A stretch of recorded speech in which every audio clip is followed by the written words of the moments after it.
표도르 도스토옙스키. 네, 이름만 들어도 왠지 모를 압박감이 느껴지죠. 그의 마지막 걸작인 카라마조프가의 형제들은 말 그대로 그 정점에 있는 작품인데요. 근데 너무 걱정은 마세요. 오늘 저랑 같이 이 엄청나게 방대하고 또 심오한 작품의 핵심을 아주 명쾌하게 한번 파헤쳐 볼 거니까요. 미국의 거장 커트 보니것이 남긴 이 말.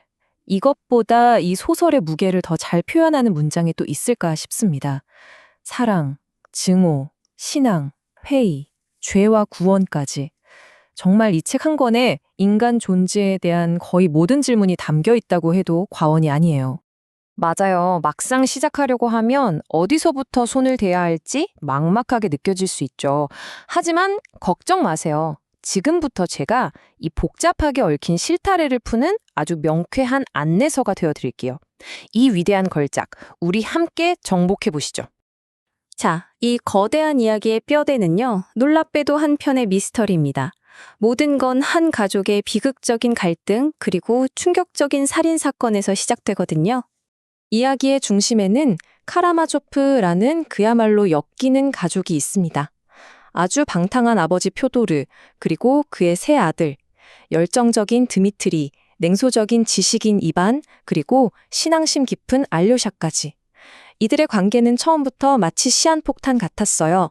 줄거리는 의외로 간단한 범죄 소설의 형태를 띠고 있어요. 아버지와 아들이 한 여자를 두고 다투다가 아버지가 살해당합니다. 그리고 가장 유력한 용의자로 지목되는 건 바로 맏아들 드미트리죠. 하지만 이 단순해 보이는 사건의 이면에는 인간 본성에 대한 아주 깊은 탐구가 숨어 있습니다. 이 소설의 진짜 심장은요, 바로 둘째 이반과 막내 알료샤의 대립에 있습니다. 아주 냉철한 무신론자인 이반은 신이 없다면 모든 게 허용된다고 주장하죠. 반면에 신앙심 깊은 알료샤는 논리를 넘어서는 삶에 대한 사랑을 이야기해요. 바로 이 두 세계관이 부딪히는 지점, 거기가 바로 이 소설의 가장 중요한 핵심이라고 할 수 있습니다.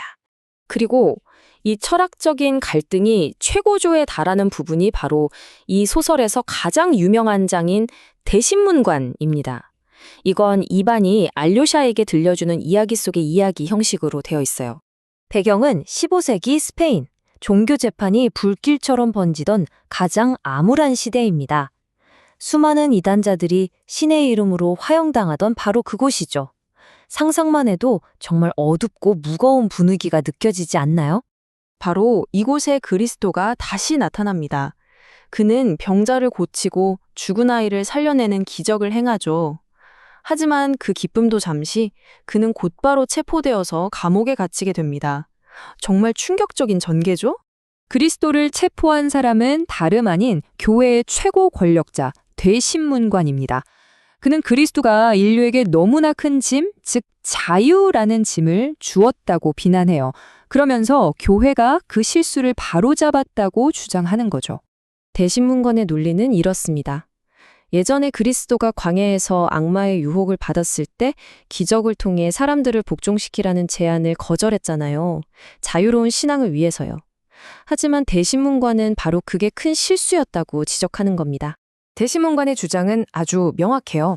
인류는 그 고통스러운 자유보다는 차라리 안락한 복종을 원한다는 거죠. 그는 교회가 기적과 신비 그리고 권위를 통해서 사람들에게 빵과 안정을 제공했고 그것이야말로 인류를 진정으로 행복하게 만드는 길이라고 힘주어 말합니다. 이 대사는 인간 본성에 대한 대신문관의 비관적인 시각을 정말 강렬하게 보여줍니다.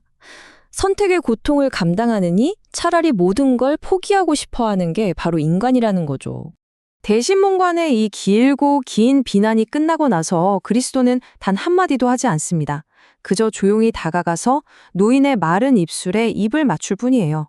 이 침묵의 입맞춤이 과연 무엇을 의미하는지 이건 지금까지도 수많은 해석을 낳고 있습니다.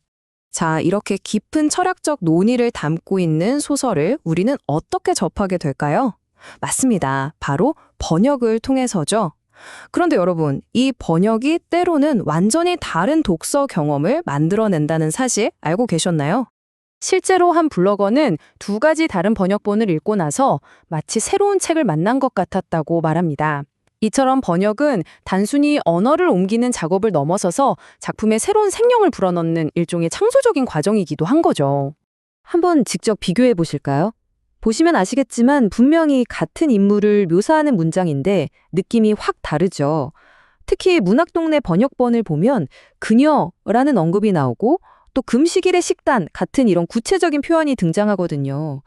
바로 이런 디테일이 그 인물의 경건한 촉하는 위선, 또 그 이중적인 모습을 훨씬 더 생생하게 우리 눈앞에 그려주는 거예요. 이런 차이가 어떻게 보면 사소해 보일지도 몰라요. 하지만 이런 것들이 쌓이고 쌓이면 전혀 다른 작품을 만들어냅니다. 특히 단어 하나가 소설 전체의 분위기를 좌우하기도 하죠. 이 번역에 따른 차이는 문체에서도 드러나는데요. 문학동네의 신번역은 원작의 좀 장황한 느낌을 살려서 작가의 의도를 더 깊이 전달하는 반면에 기존 번역은 훨씬 간결하게 읽힙니다. 하지만 제가 보기에 가장 탁월한 차이는 바로 이 마을 이름에서 나타나요. 그냥 가축시장이 아니라 가축대를 몰아넣는 곳으로 번역함으로써 카라마조프 가문의 그 동물적인 욕망과 타락을 상징적으로 암시하는 거죠. 정말 대단하지 않나요?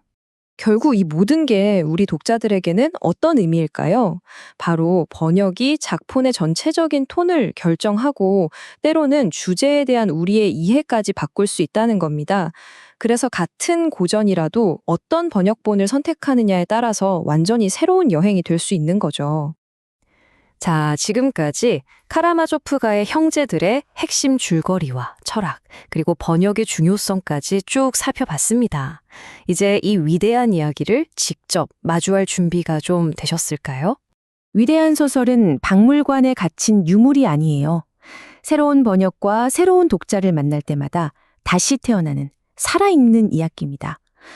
고전은 딱딱한 숙제가 아니라 시대를 넘어서 우리에게 계속 질문을 던지고 읽을 때마다 새로운 의미로 살아쉬우시는 그런 존재인 거죠.